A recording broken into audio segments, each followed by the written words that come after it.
ऐसे आप लोग उम्मीद करता हूँ कि काफ़ी अच्छे होंगे और अपनी लाइफ में कुछ बेहतर कर रहे होंगे, और नहीं तो आज ही स्टार्ट कीजिए।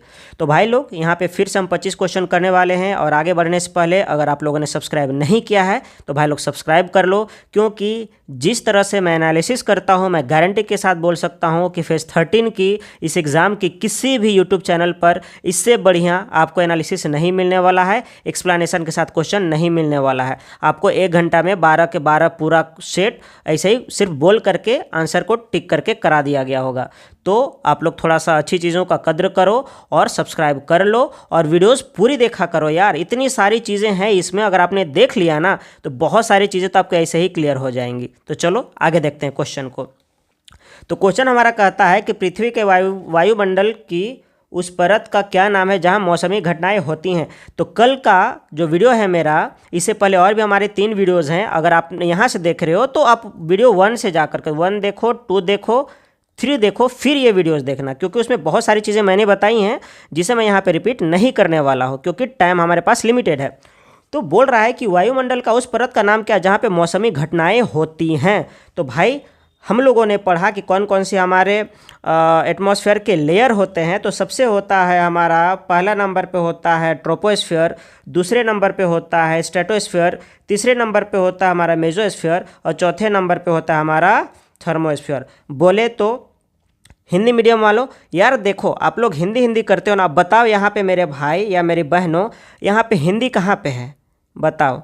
यहाँ पे आप लोगों के लिए हिंदी लिखा हुआ है? बोला था ना कि जो इंग्लिश में लिखा हुआ टर्म है उसी को इंग्लिश में लिख देगा। अब बताओ, अगर आप लोग यहाँ पे क्षोभ मंडल है ना, समताप मंडल, मध्य मंडल और बहिर्मंडल करोगे तो फिर कैसे काम बनने वाला है ना। इसलिए इंग्लिश की टर्म सीखो।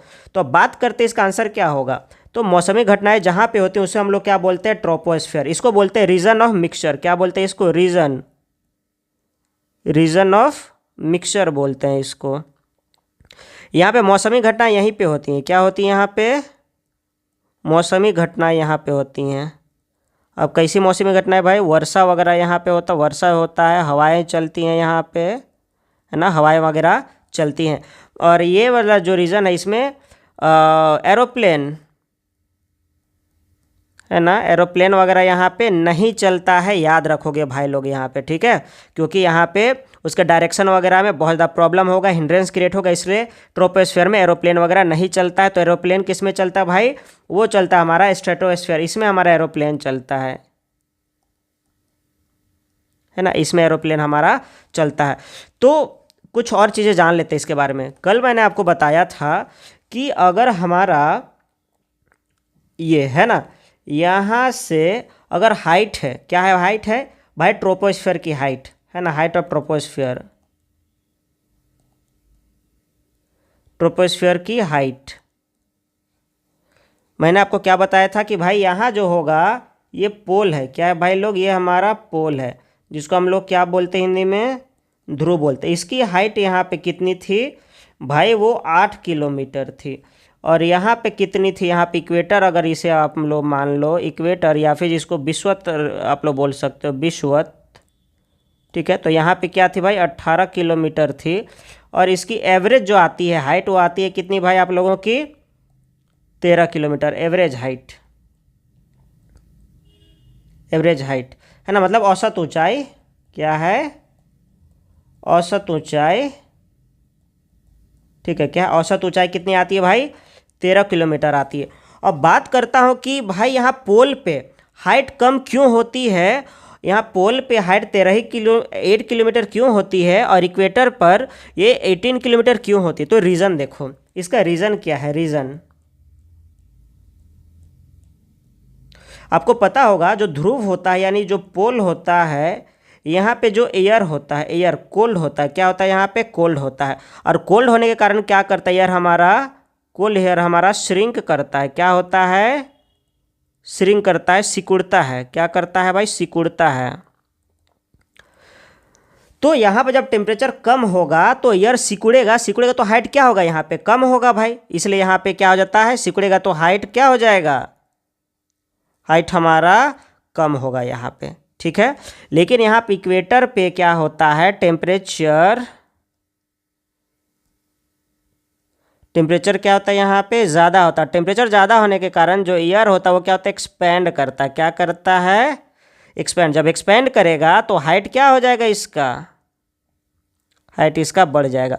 अब आप लोगों को समझ में आ गया होगा कि पोल पर जो हमारा ट्रोपोस्फीयर होता है यानी कि क्षोमंडल होता है उसका हाइट कम क्यों होता है, जो कि 8 किलोमीटर होता है, और इक्वेटर पे जो हाइट होता है क्षोमंडल का यानी कि ट्रोपोस्फीयर का वो 18 किलोमीटर क्यों होता है, और इसका एवरेज 13 किलोमीटर क्यों होता है, ये भी आपको समझ में आ गया होगा। नेक्स्ट क्वेश्चन पे चलते हैं भाई लोग। नेक्स्ट क्वेश्चन हमारा क्या कहता है कि भारतीय साक्ष्य अधिनियम के तहत कौन सा कथन सच है। बोले जाए तो भारतीय साक्ष्य अधिनियम जो है उसमें कौन सा स्टेटमेंट करेक्ट है।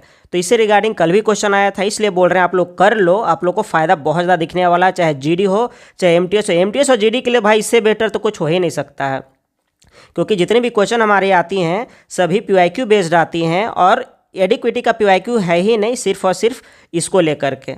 ठीक है, तो देखते हैं क्या है। Oral evidence holds greater importance than documentary. भाई ये कब से होने लगा कि कोई बोल दिया हाँ कि वो हमको मारा पीटा तो फिर उसको एविडेंस की तरह लिया जाएगा। डॉक्यूमेंट्री मतलब डॉक्यूमेंट के फॉर्म में होना चाहिए, गलत। ठीक है, digital records require supplementary paper document. नहीं भाई, उसी के लिए तो लाया गया कि डिजिटल रिकॉर्ड्स है अगर आपके पास एज अ सबूत तो आप उसको पेश कर सकते हो उसको आप, है ना। तो हमारा क्वेश्चन क्या हो जाएगा, ये हो जाएगा electronic evidence is treated as equal to documentary evidence. बिल्कुल, यानी कि जो इलेक्ट्रॉनिक साक्ष्य को दस्तावेजी साक्ष्य के बराबर माना जाता है, यही चीज़ हमारा इसमें है। इसके रिगार्डिंग एक हम अलग से वीडियो लाने वाले हैं जिसमें आप लोग को बताने वाले हैं कि भाई बीएनएस वगैरह क्या है, बीएसए वगैरह क्या है, उसे एक्सप्लेन करेंगे, डिटेल में लाने वाले हैं। तो hearsay evidence is always admissible. भाई कहा सुनी बात को कभी नहीं लिया जाता है। नेक्स्ट स्टेप पे चलते हैं। अब यहाँ पे बात हमारा करता है क्वेश्चन 2023 में शुरू की गई अमृत धरोहर योजना का मुख्य उद्देश्य क्या है। सबसे पहले तो ये जानो कि अमृत धरोहर है क्या। तो भाई ये है हमारा आर्द्र भूमि को लेकर के। किसके लिए है भाई लोग, ये लोग है मेरी बहन लोग, आर्द्र भूमि बोले तो वेटलैंड्स। किसके लिए, वेटलैंड्स, है ना, वेटलैंड्स के लिए है। तो देखते हैं क्या हो जाएगा यहाँ पे। अगर आपको ये इसका पता होगा कि किसके लिए, तो आप क्वेश्चन इजीली कर सकते हैं। रिजर्व कंजर्वेशन के लिए ये क्यों हो जाएगा भाई, वेटलैंड इकोसिस्टम प्रोटेक्शन के लिए बिल्कुल यही हो जाएगा। तो वाइल्ड लाइफ प्रोटेक्शन नहीं आ जाएगा, और यहाँ पे नन ऑफ द अबव ये भी नहीं हो जाएगा। ठीक है, अब इससे रिलेटेड कुछ क्वेश्चन कर लेते हैं। आर्द्र भूमि होते क्या हैं, तो ये सिंपली थोड़ा सा दलदली इलाका होते हैं। क्या होते हैं भाई लोग, ये दलदली इलाका होता है थोड़ा सा, जहाँ पे तालाब प्लस जमीन है ना, वहाँ पे पानी वगैरह काफ़ी सारा भरा होता है वहाँ पे, है ना, पानी से भरा पड़ा रहता है। जहाँ पे बहुत सारे जीव जंतु हो गए, जो हमारे जो जीव जंतु हो गए, जो एनिमल्स हो गए वो, प्लस प्लांट्स वगैरह, है ना, प्लांट्स वगैरह बहुत ज़्यादा होते हैं। यानी कि एक इकोसिस्टम के लिए बहुत अच्छे होते हैं, बेस्ट फॉर इकोसिस्टम, है ना, best for ecosystem, best for ecosystem इनको माना जाता है। ठीक है, इससे रिलेटेड और कुछ जान लेते हैं। आर्द्र भूमि जो होते हैं हमारे, जो वेटलैंड्स होते हैं, ये क्या करते हैं, ये हम लोगों को वाटर लेवल को मेंटेन करने में हेल्प करते हैं। जो वेटलैंड्स होता है ना, वेटलैंड्स, ये क्या करता है, वाटर लेवल को मेंटेन करने में हेल्प करता है, वाटर लेवल को मैनेज करता है ये, है ना, वाटर लेवल को मैनेज करता है। अब बात करते हैं वेटलैंड्स। तो वेटलैंड्स डे कब मनाया जाता है ये देख लेते हैं भाई लोग। अगर आप लोग को याद है तो बता दो। वेटलैंड डे मनाया जाता है 2 फेब को। और क्यों मनाया जाता है, क्योंकि 1971 में, है ना, 1900 जब हम लोग पैदा भी नहीं लिए होंगे तब 1971 में क्या हुआ था, एक रामसर, है ना, रामसर कन्वेंशन हुआ था। रामसर कन्वेंशन हुआ था बोले तो रामसर सम्मेलन हुआ था। रामसर सम्मेलन हुआ था, कहाँ हुआ था भाई लोग, हुआ था ईरान का एक शहर है। क्या है भाई, ईरान का एक शहर है क्या, रामसर, वहीं हुआ था। ठीक है, और वहीं पे ये बोला गया था भाई कि आर्द्र भूमि को हम लोगों को क्या करना है, बचाना है ना, जिससे हमारा जो पृथ्वी है वो बची रहे। तो इसलिए हर 2 फरवरी को, है ना, इसलिए 2 फेब को हर साल हम लोग आर्द्र भूमि दिवस मनाते हैं। आर्द्र भूमि दिवस मनाया जाता है, मतलब वेटलैंड्स डे मनाया जाता है। आप लोग इतना याद रखेंगे, क्लियर है।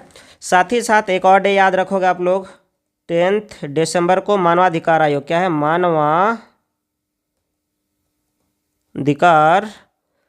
दिवस, बोले तो ह्यूमन राइट्स डे, क्या है, ह्यूमन राइट्स डे मनाया जाता है। चलो नेक्स्ट क्वेश्चन पे चलते हैं भाई लोग, है ना। हाँ, तो क्या है, इसरो के किस मिशन का उद्देश्य शुक्र ग्रह का अन्वेषण करना और उसके वायुमंडल का अध्ययन करना है। तो ये बोल रहा है कि इसरो का कौन सा वो मिशन है जो एम है जिसका एक्सप्लोर करना किसको, वीनस को, और स्टडी करना उसके एटमॉस्फेयर को। तो देख लेते हैं भाई लोग। तो सबसे पहले नाम सही होगा आपको, तो बताओ ये चंद्रयान 4 होगा क्या, नहीं होगा, गगनयान होगा क्या, नहीं होगा, मंगलयान होगा क्या, नहीं, तो शुक्रयान 1 ही होगा। तो ऐसा क्वेश्चन को आप लोग इजीली कर सकते हो अगर आपने पहले कभी नहीं पढ़ा है तो भी। अब बात कर लेते हैं इसका जो है, उसका नाम है VOM। VOM बोले तो वीनस ऑर्बिटर मिशन, है ना। जिस तरह से हमारा क्या मॉम आया था, क्या आया था, मॉम बोले तो, है ना, मार्स ऑर्बिटर मिशन, ठीक है। ये इसका फुल फॉर्म पूछा जाता है, मार्स ऑर्बिटर मिशन आया था, जो कि हमारा कब आया था भाई, 2013 में आया था, है ना, उसके लिए था ये, ठीक है। तो अब देख लेते हैं ये कब कब था, क्या क्या था। तो देखो ये शुक्रयान 1 के थ्रू, है ना। तो इसको लॉन्च डेट इसका कब है ये याद रखो आप लोग, लॉन्च, क्योंकि भाई एडिक्विटी बहुत ज़्यादा इससे क्वेश्चन पूछ रहा है। ये है आपका 2028 में, क्या है, 2028, वो भी मार्च में, क्या ये मार्च में, वो भी 2028 में लॉन्च डेट है किसका, शुक्रयान 1 का, जिसको बोले VOM बोले तो वीनस ऑर्बिटर मिशन का, ठीक है। इतना याद रखेंगे। नेक्स्ट स्लाइड लेते हैं। अब यहाँ से कुछ और बात कर लेते हैं कि मंगलयान कब हुआ था, और फिर मंगलयान वगैरह के बारे में देखते हैं कि 1, 2 वगैरह कब कब क्या था। तो बात करते हैं मंगलयान 1 जिसको मॉम बोलते हैं हम लोग, है ना, और यहाँ पे मंगलयान 2 तो इसको भाई लोग 2013 में किया गया था, और इसको किया जाएगा 2030 के आसपास में किया जाएगा, है ना, के आस पास में। तो याद रखना, क्योंकि ये अभी हाल फिलहाल में आपका स्टेनो वगैरह में पूछा हुआ है ये क्वेश्चन, है ना। तो 2013 में क्या मंगलयान 1 का था, तो मंगलयान 2 का 2030 आसपास में किया जाएगा। अब बात करते हैं शुक्र का, बात करें तो कुछ एक्स्ट्रा बात ही कर लेते हैं भाई लोग। शुक्र, है ना, शुक्र ग्रह जो हमारा, ठीक है, और ये आता है 6th लार्जेस्ट है, क्या है, 6th लार्जेस्ट प्लैनेट है ये, largest planet of solar system, है ना, ये चीज़ है। तो 5th नंबर पे कौन है भाई, 5th नंबर पे हमारा अर्थ है, ठीक। अर्थ के आसपास इसका साइज होता है, इसलिए इसको क्या क्या नाम से जाना, तो वो देखो, इसको बोलते हैं हम लोग ट्विन सिस्टर, क्या है, ट्विन सिस्टर ऑफ अर्थ, मतलब पृथ्वी की जुड़वा बहन, पृथ्वी की जुड़वा बहन के नाम से इसको हम लोग जानते हैं, ठीक है। दूसरा नाम क्या है इसका, मॉर्निंग स्टार, क्या बोलते हैं भाई लोग इसको, मॉर्निंग, है ना, मॉर्निंग स्टार के नाम से जाए तो भोर का तारा जिसको बोल सकते हैं, भोर का तारा बोलते हैं, इवनिंग स्टार बोलते हैं इसको, इवनिंग स्टार, इवनिंग स्टार बोलते हैं इसको, सांझ का तारा बोलते हैं इसको, है ना, क्या है, सांझ का तारा, सांझ का तारा बोलते हैं। अब बात करते हैं कि मॉर्निंग स्टार बोलते क्यों हैं, है ना, मॉर्निंग स्टार बोलते क्यों वो याद रखो। तो सनराइज से पहले, कब भाई लोग, सनराइज, है ना, सनराइज से पहले ये हमको ईस्ट में दिखाई देता है, ईस्ट बोले तो पूर्व में दिखाई देता है, इसलिए इसको भोर का तारा बोलते हैं, ठीक है। अब सांझ का तारा क्यों बोलते हैं, क्योंकि सनसेट के बाद में, है ना, सनसेट बोले तो शाम के बाद में, शाम के बाद में, ये कब दिखाता है, ये वेस्ट में दिखाई देता है, कहाँ दिखाई देता है भाई लोग, ये वेस्ट में, इसलिए इसको क्या बोलते हैं हम लोग, इसको बोलते हैं सांझ का तारा बोलते हैं। तो भाई लोग ये इतना याद रखोगे, इनफ है। और कुछ देख लें क्या यहाँ पे, देख लेते हैं थोड़ा सा, है ना। अब बात करते हैं कि भाई गगनयान मिशन को लेकर के, है ना। जब इतना सारा मिशन पूछ रहा है तो गगनयान मिशन भी जान लेते हैं यार थोड़ा सा। गगनयान मिशन, तो गगनयान मिशन तो ऐसे हमारा 2027 में लॉन्च होने वाला गगनयान मिशन।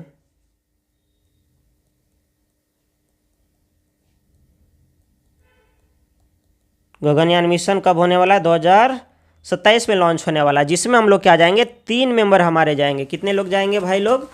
3 मेंबर जाएंगे हमारे यहाँ पे, है ना। तो गगनयान मिशन है जिसमें हमारे क्या जाएंगे, क्रूड मिशन है ये, क्रूड मिशन है ये, क्रूड मिशन मतलब यहाँ पे कुछ अंतरिक्ष यात्री लोग हमारे जाएंगे। इसके बारे में कल आपको बता चुके थे, है ना। अगर आपने नहीं देखा तो पिछले वीडियो जा करके देखो आप।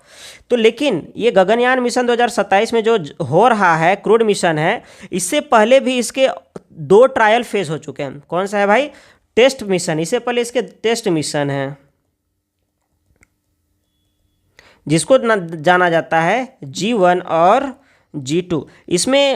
इसमें तो भाई ये जो हुआ था आपका, ये 2023 में हुआ था, ये हुआ था 2023 में। इसमें कोई भी आदमी नहीं था, मतलब मानव रहित था। ये क्या था? ये मानव रहित। बोले तो कोई भी क्रूड नहीं था इसमें,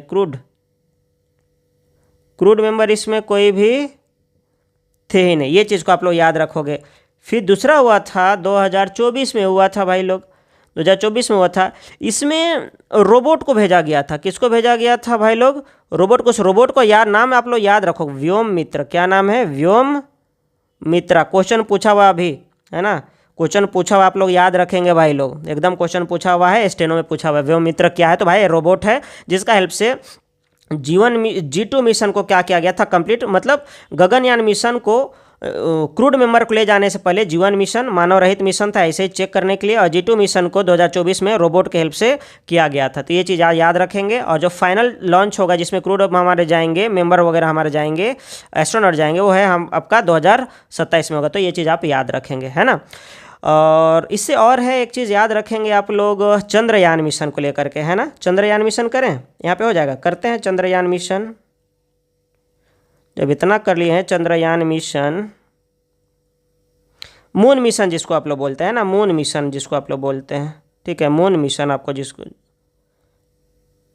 ये चीज़। तो भाई ये 3 हो चुका अब तक। कब से कौन कौन हो चुका है? 1 हो चुका है, 2 हो चुका है, 3 हो चुका है ना। 4 भी होने वाला है। तो ये हुआ था 2008 में हुआ था ये भाई। ये कब हुआ था? 2019 में हुआ था ये, है ना। और ये हमारा 2023 में हुआ था, ठीक है। इतना चीज़ याद रखेंगे। इसके टाइम में जो थे माधवन नायर। कौन थे? माधवन नायर। ये क्या थे? इसके चीफ थे। 2019 में भाई आपको देखा होगा के शिवन जो रो रहे थे, हमारे के शिवन सर जो थे वो रो रहे थे क्योंकि क्रैश लैंडिंग कर गई थी। और इसके टाइम पे कौन थे? एस सोमनाथ थे। कौन थे भाई लोग? एस सोमनाथ थे। एस सोमनाथ थे। ये सक्सेसफुली हमारा लैंड कर गया था। अब बात करते हैं कुछ इसके सक्सेस के बारे में। तो जो फर्स्ट हमारा लॉन्च हुआ था 2018 में, चंद्रयान 1 जो था, चंद्रयान 1, इसके कारण क्या किए? पहली बार, है ना, पहली बार वाटर मॉलिक्यूल का पता लगाया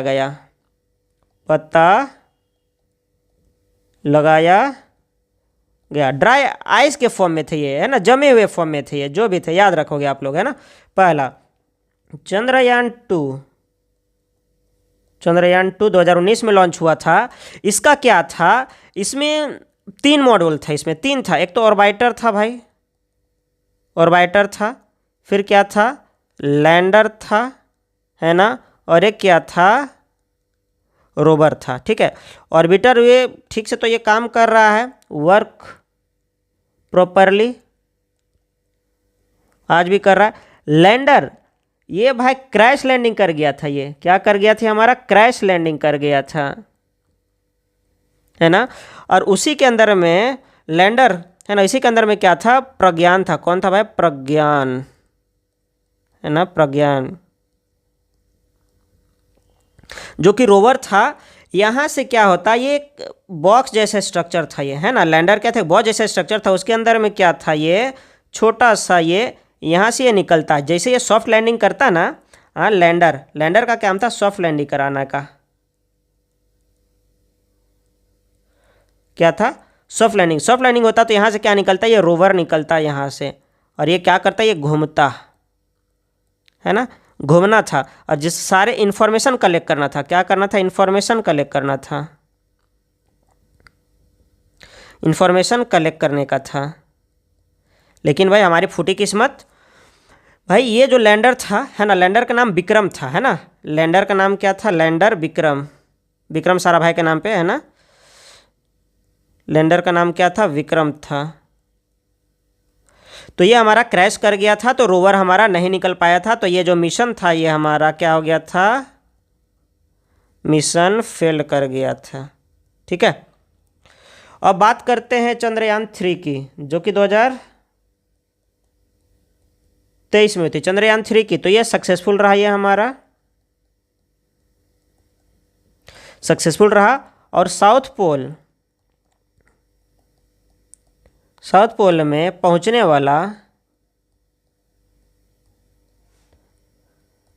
वाला पहला कंट्री भारत बना। आप लोग याद रखेंगे ये चीज़ को, क्लियर है? ये चीज़ें हैं, तो इतनी सारी चीज़ें हैं आप लोग याद रख सकते हैं। बाकी वर्तमान में, है ना, वर्तमान में जो अध्यक्ष हैं इसके,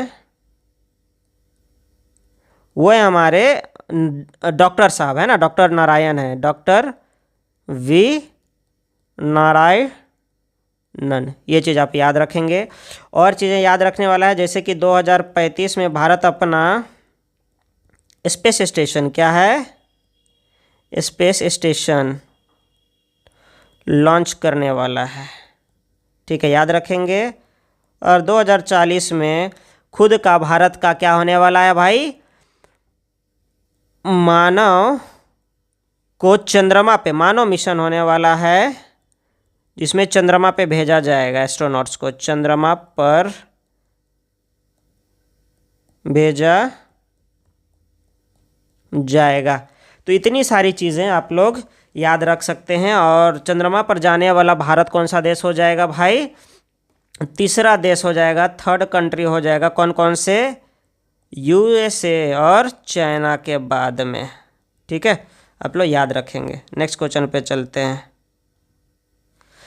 क्वेश्चन क्या है कि राष्ट्रीय टीबी उन्मूलन कार्यक्रम के बारे में निम्नलिखित में से कौन सा कथन सही है? ठीक है, तो टीबी क्या होता है भाई? ट्यूबरक्लोसिस जिसको बोलते हैं, एक बीमारी होता है। ठीक है, तो देखते हैं क्या है इसका। जो माइकोबैक्टीरियम है ना, ट्यूबरक्लोसिस के द्वारा होता है। जो टीबी होता है किसके थ्रू होता है?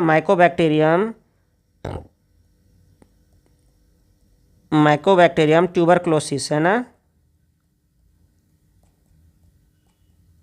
के द्वारा होता है। देखते हैं। It aims to eliminate tuberculosis in India by the year 2030। नहीं भाई, 2025 तक रखा गया। ये 2030 नहीं, 2025 तक रखा गया, इसलिए गलत हो गया। The NTEP reported fewer TB cases in 2024 than in. नहीं, ये भी नहीं होने वाला। India has develop its first state wise TB burden estimation model under. तो भाई यही होने वाला है। ठीक है, और ऐसे क्वेश्चन के बारे में अगर आपको आइडिया ना हो तो ना मारें, क्योंकि ऐसे क्वेश्चन को तुक्का लगाना बिल्कुल भी खतरे से खाली नहीं है। It focuses solely on vaccination. नहीं भाई, ये नहीं होगा। ठीक है, तो नेक्स्ट क्वेश्चन पे चलते हैं भाई लोग। तो यहाँ से कुछ जाने लायक है हमारे पास? वैसा तो कुछ नहीं दिख रहा है। हाँ, ये इसकी फुल फॉर्म जान लेते हैं ना। NTEP की फुल फॉर्म अगर ये पूछ दे तो फिर आप लोग क्या करेंगे? ठीक है, देखते हैं। तो NTEP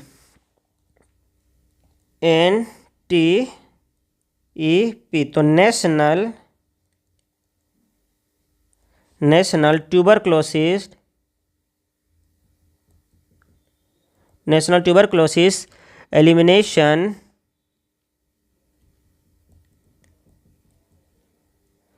एलिमिनेशन प्रोग्राम,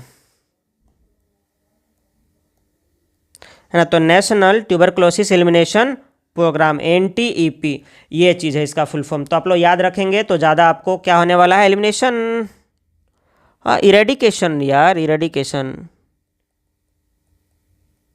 वैसे क्या है, दोनों तो बराबर ही टर्म है ना, तो दोनों बराबर ही टर्म है, नेशनल ट्यूबरक्लोसिस एरिडिकेशन प्रोग्राम।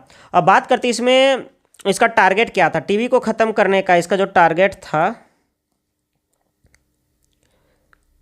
टीबी को ख़त्म करने का 2025 का। साथ ही साथ इसका कुछ बेनिफिट इसका दिया जाता है, इसमें कुछ दिया जाता है, जैसे आपको फ्री का मेडिसिन मतलब दवाएं आपको दी जाती हैं, दवाएं आपको मुफ्त दी जाती हैं, दवाएं मुफ्त दी जाती हैं। साथ ही साथ आपको 500 रुपये हर महीना है ना आपको दिया जाता है। और यहाँ पे आपको चेकअप है ना, चेकअप भी आपका फ्री ऑफ कॉस्ट में आपको किया जाता है। नेक्स्ट क्वेश्चन पे चलते हैं कि कौन सा भारतीय मिशन हाइड्रोजन ईंधन से स्वच्छ ऊर्जा उत्पन्न करने पर केंद्रित करता है। तो भाई नेशनल सोलर मिशन ये तो नहीं होगा, नेशनल ग्रीन हाइड्रोजन, हाइड्रोजन यहाँ पे तो हाइड्रोजन तो ये हो जाएगा। इस तरह से कॉमन सेंस से इस तरह के क्वेश्चन को आप लोग कर सकते हैं। नेशनल ग्रीन एनर्जी प्रोजेक्ट ये भी नहीं होगा, है ना। हाइड्रोजन नहीं, ये नहीं होगा भाई, ठीक है यही होगा, है ना। नेशनल ग्रीन एनर्जी प्रोजेक्ट ये नहीं होगा, नेशनल ग्रीन ये भी नहीं होने वाला है। तो इसका सिंपल सा answer national green hydrogen mission होने वाला हम लोगों का, ठीक है। और कल आपको बताया था कि सोलर पावर प्लांट के बारे में बताया था ना आप लोगों को, सोलर पावर प्लांट के बारे में बताया था, जो कि क्या था, फ्लोटिंग था। अच्छा MP के रंडवा ज़िले में, है ना, सॉरी खंडवा में, तो MP के खंडवा ज़िले में बनाया गया है, जो कि सबसे बड़ा है ना। और इसका जो कैपेसिटी है ना, क्षमता है, वो कितनी थी भाई लोग, 600 मेगावाट की थी। और ये क्या तैरता हुआ है, खास बात है कि ये तैरता हुआ है, ये सारा चीज़ बताए हुए हैं आप लोग फर्स्ट वीडियो में देख सकते हैं। और एशिया का सबसे बड़ा, इंडिया तो छोड़ो भाई लोग, ये क्या है, एशिया का सबसे बड़ा फ्लोटिंग पावर प्लांट है। नेक्स्ट क्वेश्चन पे चलते हैं। और शास्त्र में GDP का क्या अर्थ है, ठीक है। तो भाई लोग हिंदी मीडियम वालों, अब बताओ यार GDP, इसको भी GDP लिख दिया, यहाँ पे GDP लिख दिया यार। अब बताओ यहाँ पे GDP को अब ग्रॉस डोमेस्टिक प्रोडक्ट याद करना आपके लिए ज़्यादा आसान होगा, या फिर सकल घरेलू उत्पाद याद रखना ज़्यादा आसान होगा। इसलिए बोलता हूँ कि यार इंग्लिश करो, है ना, जितना ज़्यादा हो सके इंग्लिश के टर्म से रूबरू हो। तो GDP का जानते हैं हम लोग, ग्रॉस डोमेस्टिक प्रोडक्ट होता है, गवर्नमेंट डोमेस्टिक प्रोडक्ट ऐसा कोई टर्म नहीं होता है, जनरल डेवलपमेंट प्लान नहीं होगा, और ग्रॉस डिमांड प्रोसेस ये भी नहीं होने वाला है, ठीक है। तो ऐसे और भी कुछ टर्म है जिससे हम लोग जान लेते हैं। तो देखते हैं यहाँ पे कुछ है GDP, क्या है भाई लोग, GDP gross domestic product, gross domestic product, है ना, ये चीज़ हो जाएगा, जिसको हिंदी में हम लोग क्या बोलते हैं, सकल घरेलू उत्पाद। सकल, आपकी सकल वाली सकल नहीं है, सकल घरेलू उत्पाद, ठीक है। ये क्या होता है वो जान। तो भाई जितनी भी सेवाएं होती हैं और वस्तुएं होती हैं, है ना, किसी देश में जो उत्पादित होती हैं एक साल के अंदर, उसका जो मॉनेटरी वैल्यू होता है, यानी जो रुपए पैसे टोटल मिलाकर के उसको बोलते हैं, यानी कि मॉनेटरी वैल्यू, मॉनेटरी वैल्यू बोले तो रुपया पैसे, कितना रुपया हुआ टोटल, है ना। तो जो क्या बोलेंगे इसको, गुड्स प्लस सर्विसेज, है ना, यानी कि वस्तुएं प्लस सेवाएं, उत्पादन होता है, जिनका उत्पादन होता है ना, एक साल के अंदर, एक साल या फिर और 6 महीने, है ना। तो किसी भी कंट्री में अगर एक साल या 6 महीने में जितना भी गुड्स और सर्विसेज क्या होती हैं, प्रोड्यूस्ड होती हैं, क्या होती हैं, प्रोड्यूस्ड होती हैं, है ना, उसका जो मॉनेटरी वैल्यू होता है, यानी कि उससे कितना कमाई होता है, कितना रुपया आता है, उसको हम लोग क्या बोलते हैं भाई लोग, ग्रॉस डोमेस्टिक प्रोडक्ट बोलते हैं। गुड्स एंड सर्विसेज का जो टोटल जो आपका कमाई हो रहा है, जो पैसे आ रहा है, उसको हम लोग क्या बोल देते हैं, ग्रॉस डोमेस्टिक प्रोडक्ट बोलते हैं। ठीक है, अब बात करते हैं यहाँ पे एनडीपी के बारे में। एनडीपी, इसके बारे में बात करते हैं। ठीक है, तो एनडीपी का फुल फॉर्म होता है नेट डोमेस्टिक प्रोडक्ट। क्या होता है, नेट डोमेस्टिक प्रोडक्ट, ये होता है। तो जो जीडीपी हो गया, तो एनडीपी माइनस डेप्रिसिएशन, मतलब घिसावट। क्या भाई, घिसा जो आप और हम घिस रहे वो घिसावट नहीं भाई मेरे, ये होता है डेप्रिसिएशन, मतलब ह्रास बोल सकते हैं जिसको आप लोग, है ना, मूल्य ह्रास जिसको बोल सकते हैं, है ना, मूल्य ह्रास। ठीक है, तो जब भी जो जीडीपी आता है ना, तो एनडीपी कब होगा, एनडीपी जीडीपी एनडीपी कब होगा, जब जीडीपी में से आप डेप्रिसिएशन करोगे माइनस, तब जाकर के आपका क्या निकलेगा, नेट डोमेस्टिक प्रोडक्ट निकलेगा, या फिर जिसको आप लोग बोलते हो शुद्ध, क्या बोलते हो, शुद्ध घरेलू उत्पाद, जिसको आप लोग बोलते हो। ये क्या होता है, मतलब जितना भी आपका एक साल के अंदर, है ना, जितना भी चीज़ हुआ और उसमें से कुछ डेप्रिसिएशन हुआ, मतलब कि मान लो जैसे आपने एक बाइक लिया ना, हाँ, तो आपको देखिए जैसे अब डेप्रिसिएशन क्या होता है, डेप्रिसिएशन क्या होता है, जैसे कि मान लीजिए आपने मूल्यह्रास जिसको बोलते हैं,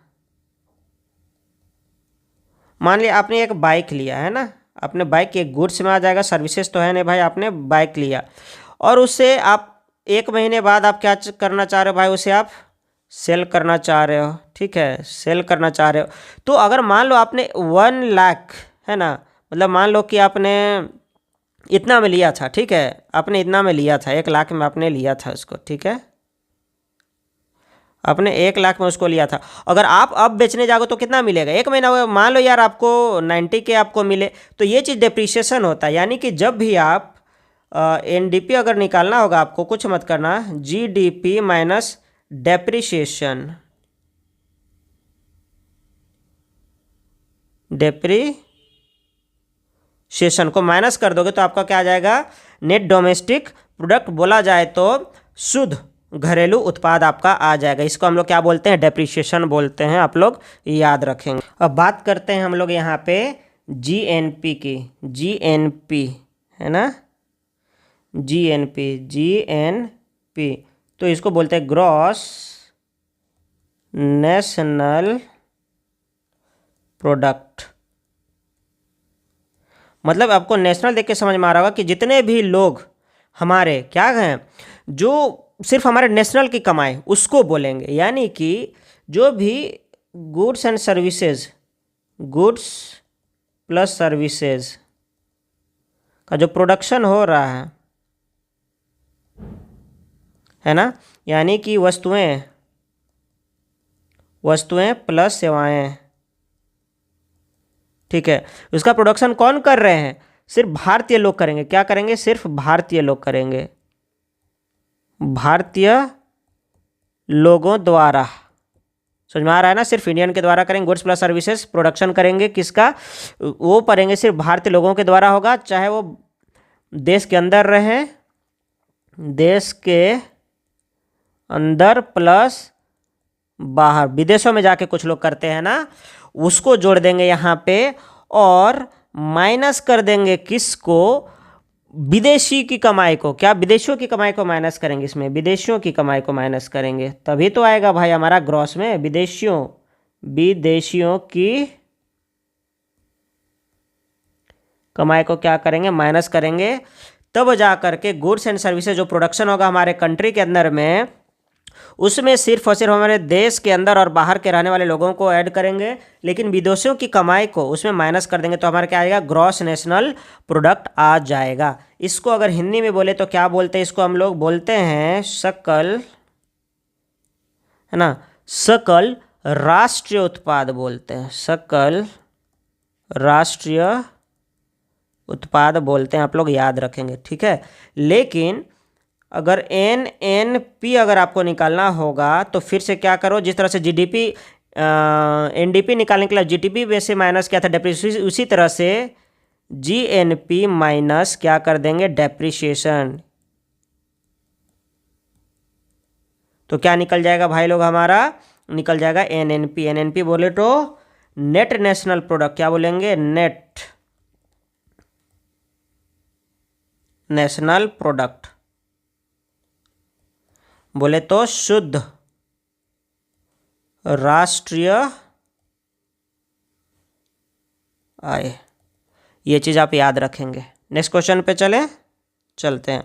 अब है यहाँ पे कि भाई एक्यूआई वैल्यूज़, भाई आजकल बहुत ज़्यादा वायरल हो रहा है ये, है ना, जो हमारी रेखा गुप्ता हो गई, पता नहीं एक्यूआई को आईक्यू वगैरह कुछ कुछ बोल दे रही हैं, ठीक है। तो बहुत ज़्यादा है और बहुत कंसर्निंग सिचुएशन भी है, क्योंकि इंडिया में जो एयर की क्वालिटी है सच में बहुत ज़्यादा गिरते जा रही है भाई। यहाँ नेताओं के जो ईमान है ना, उससे भी ज़्यादा गिरते जा रही है। तो क्लियर, अस्वास्थ्य वायु गुणवत्ता को इंगित करता है। तो याद रखना पड़ेगा आपको, इसके लिए कोई हिट एंड ट्रायल मेथड नहीं है। अगर 100 से ऊपर जा रहा है ना, अगर एक्यूआई आपका 100 से ऊपर जा रहा है तो आप खतरे में है भाई, आप लोग क्या है, खतरे हैं, हजार्डस से बोल सकते हैं, ठीक है। याद रखेंगे। एक्यूआई का फुल फॉर्म पूछ सकता है, एक्यूआई का एयर क्वालिटी इंडेक्स क्या हो जाएगा, एयर क्वालिटी इंडेक्स हो जाएगा। उसी तरह से हमारा होता है पीपीएम, पार्ट्स पर मिलियन, क्या होता है भाई लोग, पार्ट्स पर मिलियन।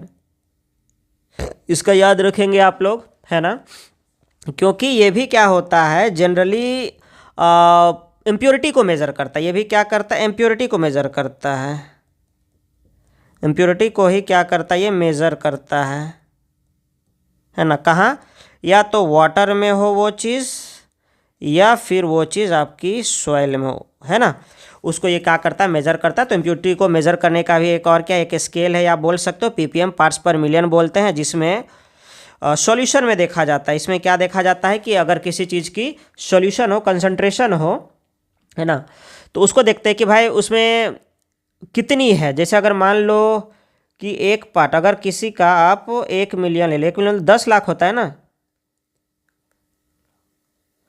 इसमें अगर उसका कितना मॉलिक्यूल ले रहे हैं, उसमें मान लो कि अगर जो चीज़ की आपको मानना है, प्योरिटी आपको इम्प्योरिटी आपको मेज़र करना है ना, इम्प्योरिटी आपको मेज़र करना है आपको किसी चीज़ की, तो उसकी कितनी एटम ले लो आप, उसकी 10 लाख एटम, 1 मिलियन आप एटम ले लो, और उसमें देखो कि कितना वहाँ पे इम्प्योरिटी कितना मेज़र है। अगर 10 लाख ले रहे हो किसी चीज़ का आपको, जिसका मेज़र करना है इम्प्योरिटी को, तो उसका 10 लाख ले लो, यानी 1 मिलियन ले लो, उसमें देखो कि इम्प्योरिटी कितना है उसमें, ठीक है।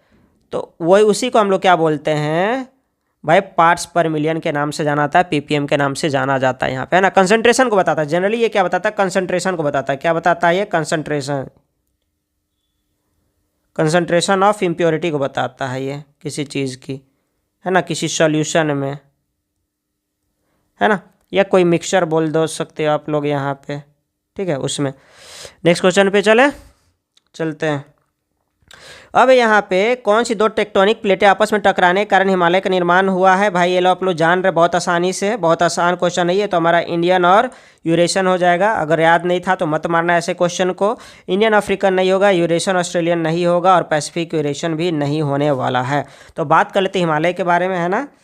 तो देखते हैं, तो इसका जो हाईएस्ट पीक है, इसका क्या हाईएस्ट पीक है ना, हाईएस्ट पीक है वो क्या है, माउंट एवरेस्ट। उसको क्या नाम दिया था भाई लोग, उसको माउंट एवरेस्ट। 8,848 था, बट नाउ बढ़ गया भाई, 8,849 मीटर हो गया हाइट इसका। याद रखना आप लोग, ठीक है। इससे रिलेटेड कुछ चीज़ें देख लेते हैं, है ना। तो बात करते हैं हिमालय, ठीक है। जो हिमालय है आपका, हिमालय जिसको हिमालय आप लोग बोलते हैं, ठीक है। इसकी जो लेंथ है ना, लेंथ ये है भाई लोग आपका 2500 किलोमीटर। कितना है ये लोग, 2500 आपका किलोमीटर है आपका, ये चीज़ याद रखेंगे।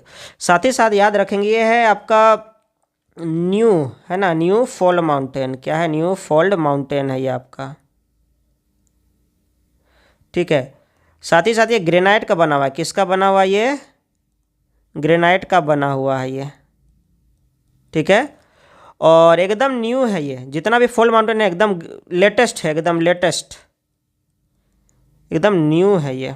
आप लोग याद रख सकते हैं। मतलब सबसे अगर नवीन वलित पर्वत एग्जाम में अगर पूछता है, नवीन वलित पर्वत क्या है? नवीन वलित पर्वत, यानी कि न्यू फोल्ड माउंटेन अगर पूछा जाए आपको, तो आपको यही टिक आपको करना है। इसका जो शेप होता है ना, शेप वो होता है बो शेप का। कैसा होता है भाई लोग? वो होता है बो शेप का, ऐसे होता है, ऐसे बो शेप का, धनुष के शेप का होता है, ठीक है। धनुष के शेप का होता है। और जैसे जैसे इधर जाते जाओगे ना, इधर जाते जाओगे, हाइट इंक्रीज करते जाएगा, है ना। क्या जो हाइट इंक्रीजेस, ठीक है, हाइट यहाँ पे क्या करते जाएगा? इंक्रीज करते जाएगा, ठीक है। आप लोग याद रखेंगे इसको। और माउंट एवरेस्ट को, है ना, माउंट एवरेस्ट को, एवरेस्ट को नेपाल में सागर माथा बोलते हैं। क्या बोलते हैं इसको? सागर माथा बोलते हैं। आप लोग याद रखेंगे इस चीज़ को, ठीक है। अब देखते हैं इसका कुछ पैरेलल माउंटेन्स होते हैं ना। ये जो आपका हिमालय होता है वो अकेला माउंटेन नहीं है। माउंटेन जो हिमालय है आपका, हिमालय है ना, हिमालय अकेला नहीं है ये भाई, अकेला नहीं है ये, पैरेलल सीरीज है। क्या है? पैरेलल सीरीज है ये तो भाई, पैरेलल सीरीज है, इस तरह से करके, है ना, ऐसे करके। तो इसको हम लोग बोलते हैं ग्रेटर हिमालय। क्या बोलते हैं? ग्रेटर हिमालय के नाम से इसको जानते हैं, जिसको हम लोग हिमाद्री बोलते हैं। क्या बोलते हैं? हिमाद्री बोलते हैं इसको, हिमाद्री। या फिर, है ना, इसको इनर हिमालय भी इसी के नाम से, इनर हिमालय भी इसी को बोलते हैं, इनर हिमालय भी इसी को बोलते हैं, ठीक है। ये होता है हमारा लेसर हिमालय होता है। क्या होता है भाई? लेसर, लेसर हिमालय होता है। इसको हम लोग हिमाचल बोलते हैं। इसको क्या बोलते हैं? हिमाचल बोलते हैं। और ये जो होता है इसको बोलते हैं शिवालिक। इसको बोलते हैं शिवालिक, है ना, शिवालिक बोलते हैं, या फिर लोअर हिमालय बोलते हैं। क्या बोलते हैं? लोअर हिमालय बोलते हैं। लो याद रखेंगे। ग्रेनाइट का सिर्फ ये ग्रेनाइट का बना हुआ, ये ग्रेनाइट का बना हुआ है ये, ठीक है। ये बना हुआ है सैंड, है ना, sand plus clay, sand plus clay का बना हुआ, क्योंकि यहाँ से बहुत सारे, रीज़न क्या है? रीज़न वाई भाई बहुत सारी रिवर यहाँ से फ्लो करती हैं, बहुत सारी रिवर यहाँ से फ्लो करती हैं, जिसके कारण ये, और ये क्वेश्चन आया हुआ है, क्वेश्चन है ना, ये क्वेश्चन आया हुआ है, PYQ है ये मत सोचो कि कुछ भी बक दे रहा हूँ, नहीं भाई लोग, ऐसा बिल्कुल भी नहीं है। तो इतना विश्वास करके आप लोग चल सकते हो, ठीक है। और कुछ चीज़ें याद रखोगे, ट्रांस हिमालय, है ना, ट्रांस हिमालय याद रखोगे, ट्रांस हिमालय, ट्रांस हिमालय मतलब पार के हिमालय जिसको नाम से आता, पार के हिमालय हिंदी में बोले तो हिमालय, है ना। ये not part of, not part of Himalaya range, Himalaya range, Himalaya range के ये पार्ट नहीं होते हैं, बिल्कुल नहीं होते। मत मार देना, क्योंकि एग्जाम में दिया हुआ है कि इसके पार्ट होते हैं या नहीं, तो बिल्कुल नहीं होते। क्यों नहीं होते? क्यों बोलते हैं इसको, इस नाम से क्यों जाना था? क्योंकि हिमालय के उत्थान से पहले, मतलब इनका जो ओरिजिन हुआ था, ओरिजिन, है ना, जो ओरिजिन हुआ था, जो उत्पत्ति हुई थी इसकी, हिमालय से बहुत पहले हुआ था। क्या हुआ था? हिमालय से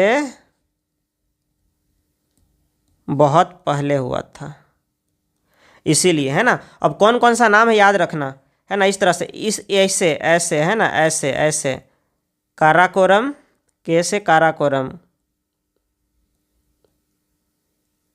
काराकोरम, एल से लद्दाख, जेड से जास्कर, ठीक है। एक ठो को मिटा दो इसको। तो काराकोरम, लद्दाख और जास्कर एकदम इसी सीक्वेंस में याद रखना आप लोग, है ना, इसी सीक्वेंस में याद रखना, तो ये ज़्यादा बेटर है। नेक्स्ट क्वेश्चन पे हम लोग चलते हैं। ये क्वेश्चन है 2011 में उपलब्ध कराए गए आंकड़ों के अनुसार भारत में किस राज्य की साक्षरता दर सबसे अधिक है। ठीक है, तो भाई आपको बताया था कि इंडिया की साक्षरता दर में पहला नंबर पे कौन आता है, केरल आता है।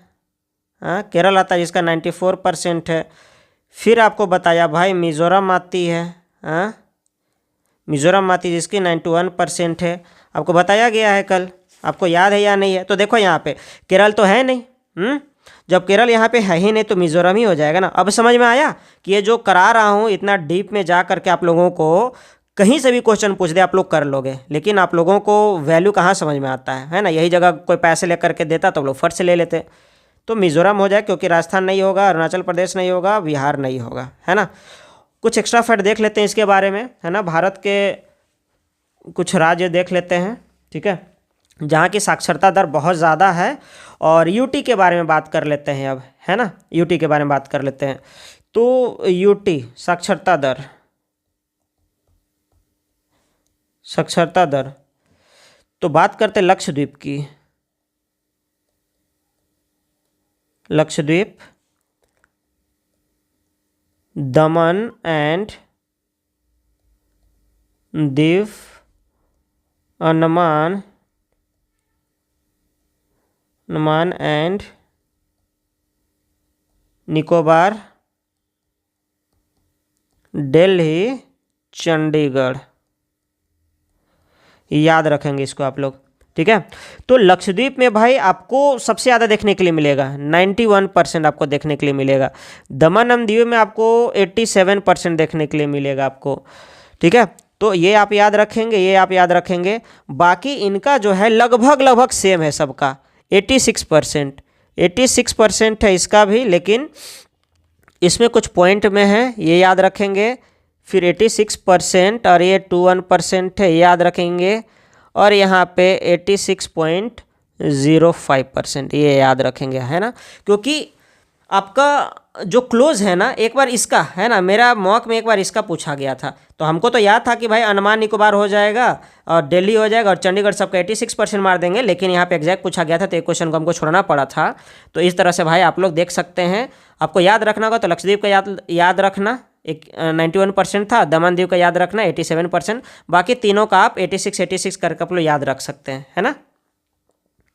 चलिए, कि भाई 2011 की जनगणना के अनुसार भारत के किस राज्य में लिंगानुपात सबसे अधिक है, ठीक है। तो कल हमने कुछ पढ़ा था कि भाई जो केरल का है वहाँ पे लिटरेसी रेट सबसे ज़्यादा है। तो जब लिटरेसी रेट सबसे ज़्यादा है तो वहाँ पे हमारा क्या होगा, लिंगानुपात भी सबसे ज़्यादा होगा, मतलब वहाँ पे लड़का लड़की में कोई भेदभाव नहीं किया जाएगा। तो इसलिए क्या हो जाएगा, अब इसका आंसर हमारा केरला हो जाएगा। अब बात करते हैं कि केरल का है कितना, तो भाई सबसे ज़्यादा आप लोग याद रखोगे 10 कितना है भाई, 1084 है। कितना है, 1084 है इसका लिंगानुपात। अब बात करते हैं लिंगानुपात होता क्या है, लिंगानुपात है ना, क्या है, लिंगानुपात या फिर सेक्स रेशियो। तो होता है पर 1000, है ना, पर 1000 मेल पर जो नंबर ऑफ फीमेल होती हैं, यानी कि 1000 पुरुषों पर जो महिलाओं की जो संख्या होती है ना, जो महिलाओं की जो संख्या, उसको क्या बोलते हैं हम लोग, सेक्स रेशियो बोलते हैं। अब बात करते हैं कि किस किस स्टेट की सेक्स रेशियो कितनी है, ठीक है। तो नेक्स्ट स्लाइड में देखते हैं। अब बात करते हैं केरल की कितनी है। केरल, पुदुचेरी, तमिलनाडु, यहाँ तक देखते हैं। तो केरल का भाई आपको बताया 1084, फिर ये क्या हो जाएगा 10 पुदुचेरी, और तीसरा तमिलनाडु हो जाएगा 996 होता। तो फर्स्ट 3 आप लोग याद रखेंगे भाई लोग, ज़्यादा आपका काम आने वाला है। अब बात करते हैं सबसे कम कहाँ का है। सबसे कम आपको बता चुके हैं, सबसे कम हम कल, सबसे कम अगर है हमारा कोई स्टेट में तो वो स्टेट है हरियाणा। क्या है भाई लोग, हरियाणा है, आपको बता चुके हैं। और यहाँ का कितना बहुत ही कम है, 879 है, याद रखेंगे सबसे कम। और यहीं से बेटी बचाओ, है ना, बेटी बचाओ बेटी बचाओ बेटी पढ़ाओ, है ना, 22 जनवरी 2015 को यहीं से स्टार्ट किया गया था। ठीक है। अगर यूटी का बात करें तो सबसे कम जहाँ का है यूटी, है ना, यूटी में सबसे कम अगर है कहीं का, सबसे कम सेक्स रेशियो, तो वो है दमन, है ना, दमन एवं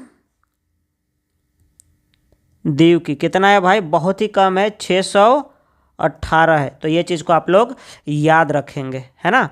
तो सबसे कम अगर स्टेट में तो हरियाणा का, और अगर यूटी में सबसे कम पूछा जाए तो दमन और द्वी का, जो कि 618 है। और स्टेट में अगर सबसे ज़्यादा है तो केरल का है, उसके बाद में पुदुचेरी का, और उसके बाद में तमिलनाडु का है। नेक्स्ट स्लाइड पे लेते हैं। अब बात करते हैं कि इंडिया का जनसंख्या घनत्व कितना है ना, भारत का जनसंख्या घनत्व।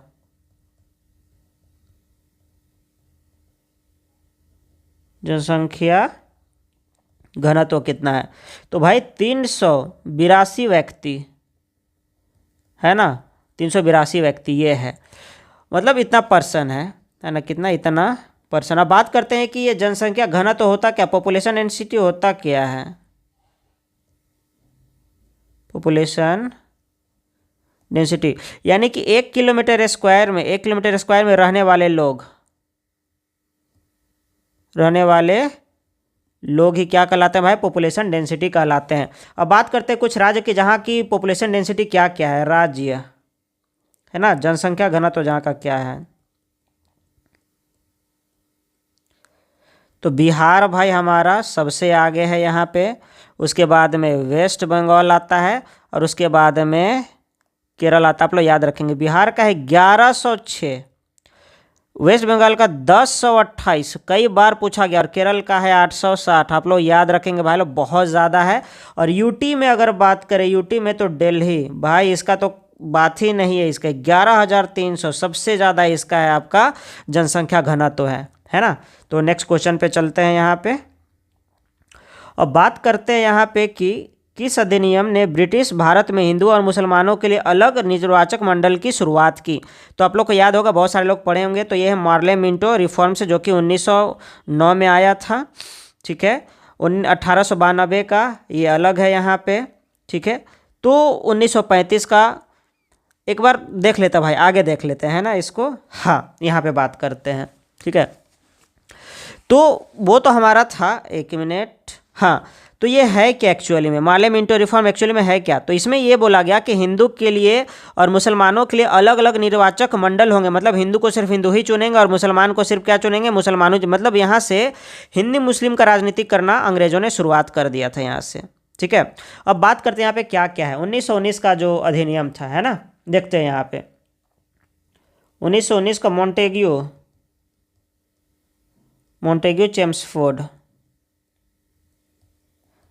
चेम्सफोर्ड अधिनियम,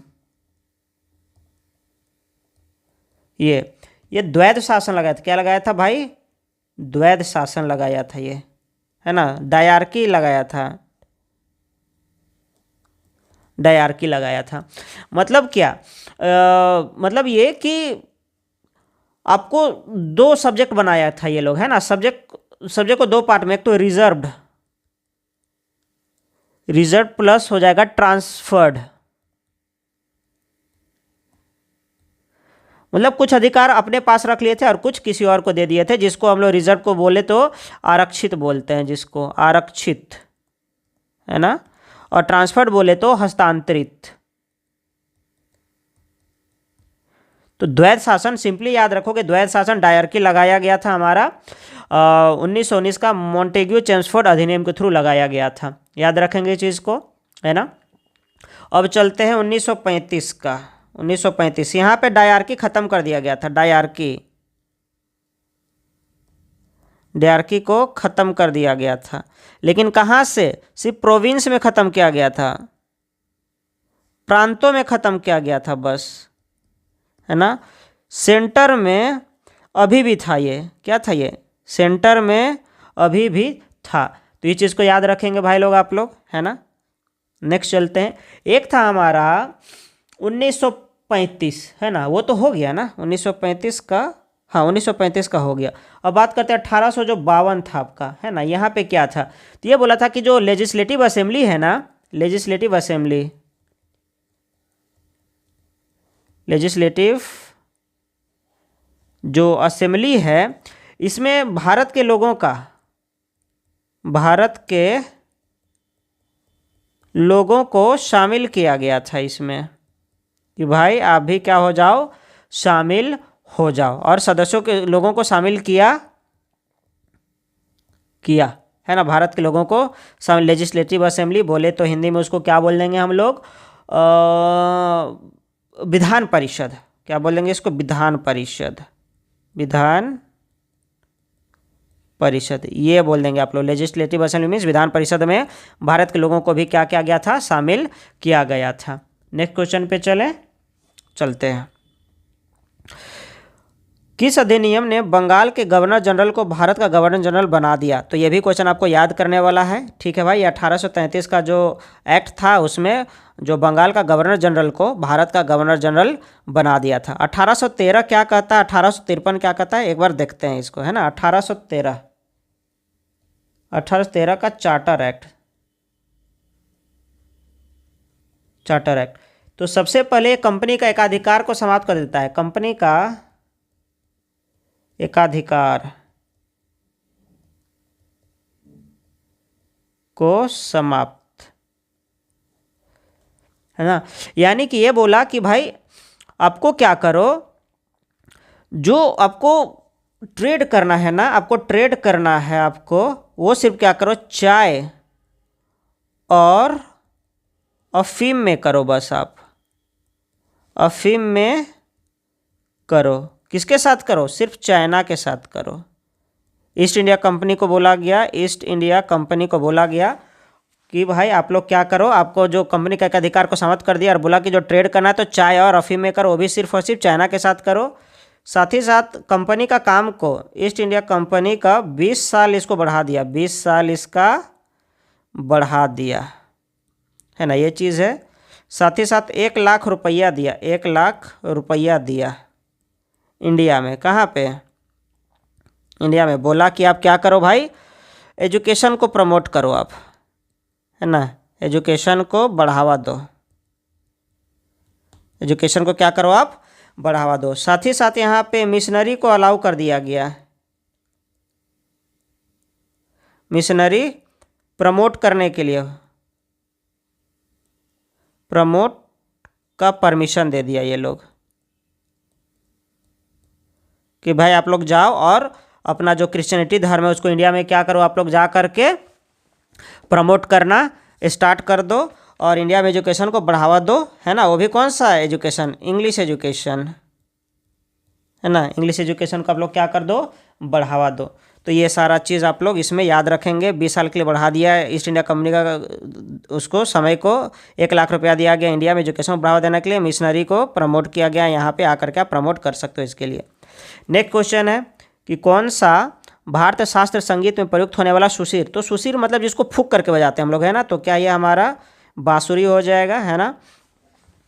तो बांसुरी में नंबर छेद, छेद कितना होता है इसमें, बांसुरी में 7 छेद होता है, ठीक है। और शहनाई में भी कितना होता है, शहनाई में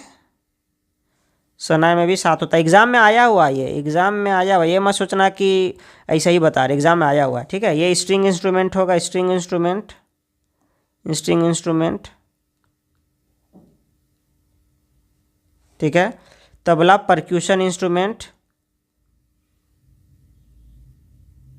परक्यूशन मतलब जिसमें झिल्ली लगा होता है ना, झिल्ली लगा होता है। वीणा ये भी स्ट्रिंग इंस्ट्रूमेंट हो जाएगा, ठीक है।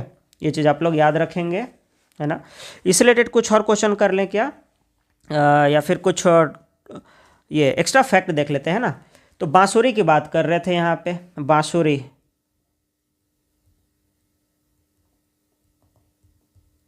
बांसुरी, बांसुरी बजाने के लिए हमारे बहुत सारे हरि प्रसाद चौरसिया, हरि प्रसाद चौर, वीणा कुंजमणि हो जाएगा पन्ना लाल घोष, पन्ना लाल घोष, इसी को अमल ज्योति घोष बोलते हैं। क्या बोलते हैं इन्हीं को? अमल ज्योति घोष बोलते हैं। उसके बाद राजेंद्र प्रसन्ना,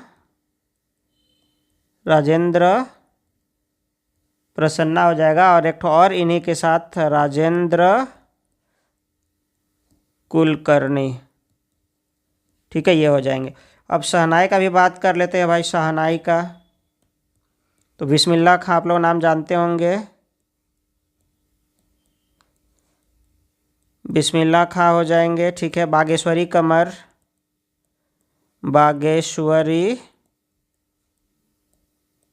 कमर हो जाएंगे। उसके बाद में रघुनाथ प्रसन्ना इसमें हो जाएगा, है ना, रघुनाथ प्रसन्ना। और एकमात्र महिला है ये, एकमात्र महिला वादक हैं ये, ठीक है, एकमात्र महिला वादक जो शहनाई बजाती हैं, ठीक है। चलिए आगे देखते हैं। विंग्स ऑफ फायर किनकी बुक है भाई? सभी लोग जानते हैं, एपीजे अब्दुल कलाम साहब की बुक है। Vikram Seth, a suitable boy, a suitable boy, a suitable boy, यहाँ पे क्या हो जाएंगे? विंग्स ऑफ फायर, है ना। इंडिया 2020, इंडिया 2020 ये इनकी बुक है, आप लोग याद रखेंगे। Ignited minds, ignited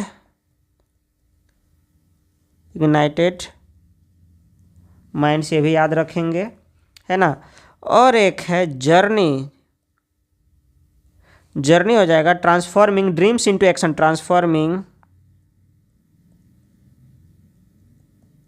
transforming dreams into action, है ना, ये इनकी हो जाएगा। आर के लक्ष्मण का मैंने आपको बताया था मालगुड़ी डेज, है ना, Malgudi days. Swami and his friend, Swami and his friend याद रखेंगे, ठीक है। चलते हैं आगे। यहाँ पे है who wrote the book train to Pakistan, है ना। तो देख रहे हैं बुक का बहुत ज़्यादा वेटेज, इसलिए जितने भी राइटर बता रहा हूँ आप याद कर लो, सारे PYQs में आए हुए हैं। तो ट्रेन टू पाकिस्तान है भाई हमारे ये खुशवंत सिंह का, है ना, खुशवंत सिंह का है। मुल्क राजा, अनटचेबिलिटी, ठीक है। रस्किन बॉन्ड का बहुत सारा बुक है, ठीक है। ट्रेन टू पाकिस्तान तो भाई इन्हीं का है, याद रखेंगे आप लोग।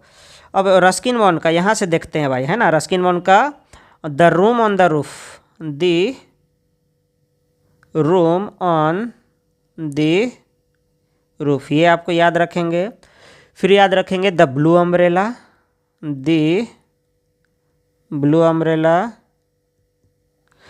उसका याद रखेंगे यहाँ पे our trees still grow in Dehra, our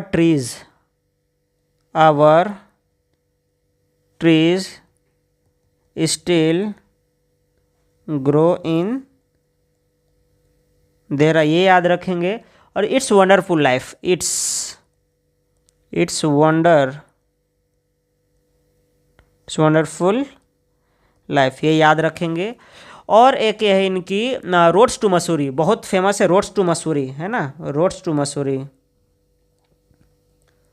to, ये हम लोगों ने, आप लोगों ने भी पढ़ी होगी क्लास 10th की एक बुक में, एक चैप्टर है वो, है ना, एक चैप्टर है, ये याद रखेंगे, ठीक है। अब बात करते हैं अमिताभ घोष जो सर हैं इनकी बुक बहुत ज़्यादा पूछती है। तो एक इनकी ट्रायोलॉजी है, इबिस ट्रायोलॉजी मतलब होता है ग्रुप ऑफ 3, है ना, ग्रुप ऑफ 3 याद रखेंगे। तो इसमें कौन कौन सा है ना, इबिस ट्रायोलॉजी में तीनों बड़ा बढ़िया नाम है। Sea of poppies, POPI, sea of poppies, ठीक है। उसके बाद में रिवर ऑफ स्मोक, उसके बाद में द फ्लड ऑफ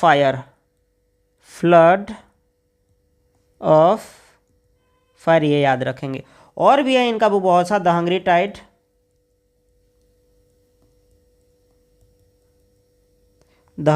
है। फिर the shadow lines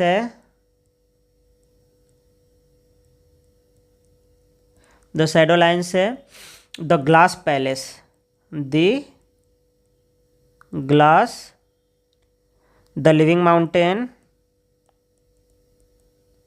the living mountain exam में पूछा हुआ भाई लोग, ये मत सोचना कि यहाँ पे फ्लेक्स कर रहे हैं, बिल्कुल नहीं। और एक है जंगल नामा, है ना। अगर आपको लग रहा है, आप एक बार सर्च करो, आपको सारे बुक कहीं ना कहीं एग्जाम में आए हुए आपको गूगल पे आपको दिख जाएंगे। नेक्स्ट क्वेश्चन पे चलते हैं। मथुरा कला विद्यालय किस काल में फला फूला? भाई आपको पहले बताया था, मौर्य नहीं होगा, गुप्ता नहीं होगा, कुषाण होगा। और कुषाण भी किसके टाइम में? कनिष्क के टाइम में। किसके टाइम में? कनिष्क के टाइम में बता चुके हैं, चोला के टाइम में नहीं हुआ था। आप लोग इस चीज़ को याद रखेंगे, है ना। इसमें और कुछ है बताने लायक? बिल्कुल बताने लायक नहीं। आगे चलते हैं। किस शासक ने गांधार कला को अत्यधिक समर्थन दिया था? गांधार कला को अत्यधिक समर्थन दिया था, अभी आपको बताया, ये भी नहीं होगा, कनिष्क हो जाएगा, क्योंकि समुद्रगुप्ता ने नहीं किया था। नन ऑफ द अबव, ये भी नहीं होगा। तो कौन हो जाएगा भाई? हमारे कनिष्क हो जाएंगे, है ना। ये चीज़ को आप लोग जान रहे हैं, इसमें और कुछ बताने लायक नहीं है। आगे चलते हैं। ओलंपिक में भारत को सबसे अधिक स्वर्ण पदक किस खेल से प्राप्त हुआ है? तो भाई हॉकी से आपको प्राप्त हुआ है, बिल्कुल हॉकी से। बैडमिंटन नहीं होगा, ये नहीं होगा, ये नहीं होगा। और टोटल 8 गोल्ड। कितना भाई लोग? 8 गोल्ड। और किसी भी कंट्री का इससे बेस्ट रिकॉर्ड है ही नहीं किसी का, है ना। तो हमारा जो कारवां शुरू होता है 8 गोल्ड का, वो शुरू होता है 1928 से। 1928। और आपको बताए थे कि जो ओलंपिक होता है, ओलंपिक है ना, हर 4 साल में होता है। कितना साल में भाई लोग? हर 4 साल। तो 1928 में 4 जोड़ो तो 1932, फिर 1936, फिर 1940 में होना था, लेकिन 1939 से 1944 आसपास तक, है ना, आपका क्या हुआ था? सेकेंड वर्ल्ड वार हुआ था। सेकेंड वर्ल्ड वार हुआ था, इसके कारण हुआ ही नहीं था ओलंपिक।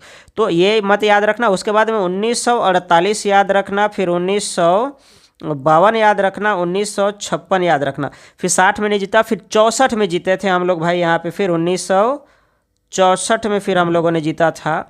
और उसके बाद फिर एक और था, 1980 में जीता था। तो ये एम्स्टर्डम में जीता था। कहाँ जीता था? एम्स्टर्डम में जीता था, है ना। एम्स्टरडम में जीता था। 1932 आपको याद रखने का जरूरत नहीं है। 1936 याद मत रखो। 1948 याद रखो, लंदन, है ना, लंदन में जीता था। 1952 मत याद रखो। 1956 मत याद रखो। 1964 याद रखो, है ना। क्यों? क्योंकि पाक को हराया था। किसको हराया था? पाक को हराया था, ठीक है, पाक को हराया था यहाँ। तो ये याद रखेंगे आप लोग। तो 1 2 3 4 5 6 7 8, है ना। तो 1928 में जीते थे, फिर 1932, फिर 1936, 1948, फिर 1952, 1956, 1964। नेक्स्ट चलें आगे, है ना। चलते हैं। तो क्वेश्चन क्या है भाई? भारत को डिजिटल तकनीक में वैश्विक नेता बनाने के लिए कौन सा कार्यक्रम? तो डिजिटल, तो भाई मेक इन इंडिया नहीं होगा, ये डिजिटल इंडिया होगा, है ना। कोई भी देख करके बता देगा कि भाई डिजिटल इंडिया ही इसका आंसर हमारा होने वाला है। ये चीज़ याद रखेंगे आप लोग, है ना। ठीक है, तो स्किल इंडिया नहीं होगा और स्टार्टअप इंडिया नहीं होगा, ठीक है। तो बात करते भाई लोग, ये कब कब हुआ था, है ना। तो मेक इन इंडिया आपका 2014 में, जब मोदी जी आए तो शेर का चिन्ह बना करके लाए थे, 2014 में हुआ था make in India. Skill India 2015 में भाई लोग, कब हुआ था ये? 2015 में हुआ था। और स्टार्टअप इंडिया कब हुआ था? 2016 को हुआ था, वो भी 16 जनवरी को, 16 जनवरी को।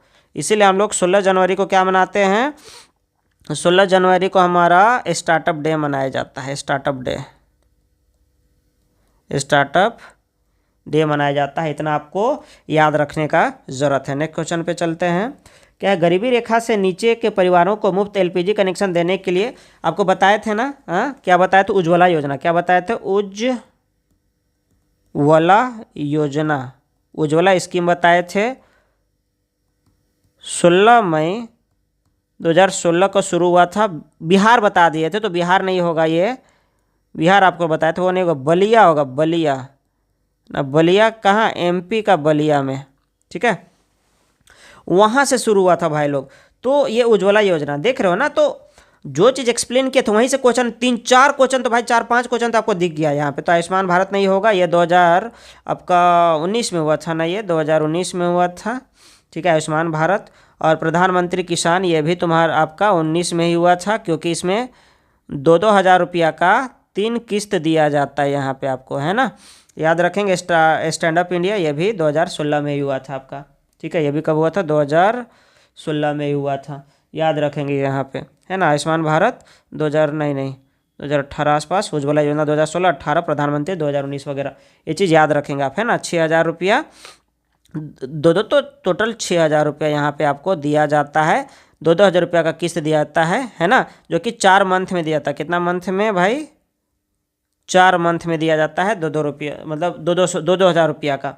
ये चीज़ आप याद रखेंगे। नेक्स्ट क्वेश्चन पे चलते हैं।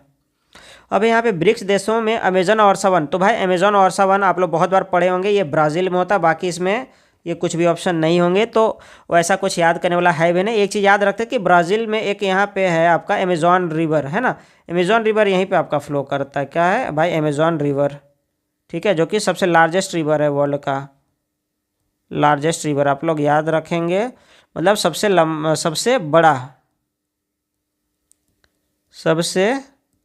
बड़ा नदी, है ना। और एक है नाइल रिवर जिसको बोलेंगे नील नदी, ये है longest river in the world, मतलब सबसे